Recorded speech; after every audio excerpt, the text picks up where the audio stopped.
Seuraavaksi matkaamme Nizzaan, jossa on käynnissä yksi Euroopan suurimmista ja vanhimmista karnevaaleista.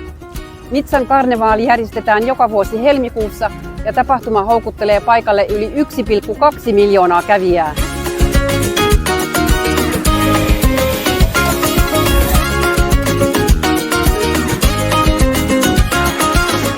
Parin viikon ajan kaupungin kadut täyttyvät muusikoista, tanssijoista, toinen toistaan koreammista vaunuista, korkealla keikkuvista hahmoista ja kevään kukkasista.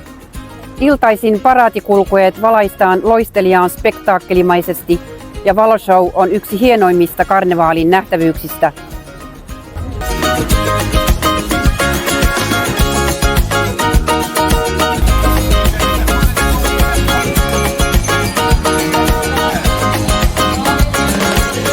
Nizzan karnevaalin synty ajoittuu vuoteen 1294, jolloin Provencen kreivi Karle II Anjulainen mainitsi Nizzan juhlat kirjoituksissaan.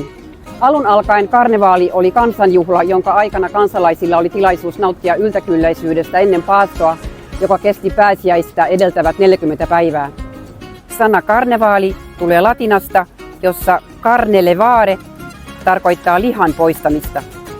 Nykyisen muotonsa karnevaali sai 1800-luvulla, kun nizzalainen taiteilija Andrio Saeton perusti vuonna 1873 juhlakomitean, jonka tehtävänä oli karnevaalin järjestäminen.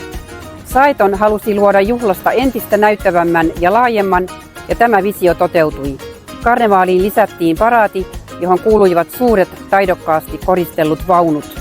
Juhlat saivat myös oman karnevaalikuninkaan. Jättiläiskokoinen vuosittain vaihtuva kuningaspatsas julistaa karnevaalin avatuksi. Kuningas on myöhemmin saanut rinnalleen myös karnevaalikuningattaren. Karnevaali huipentuu viimeisenä iltana ilotulitukseen. Karnevaalikuninkaan lyhyt valtakausi päättyy, kun hänet poltetaan näyttävästi Enkelten lahdella vanhan kaupungin edustalla.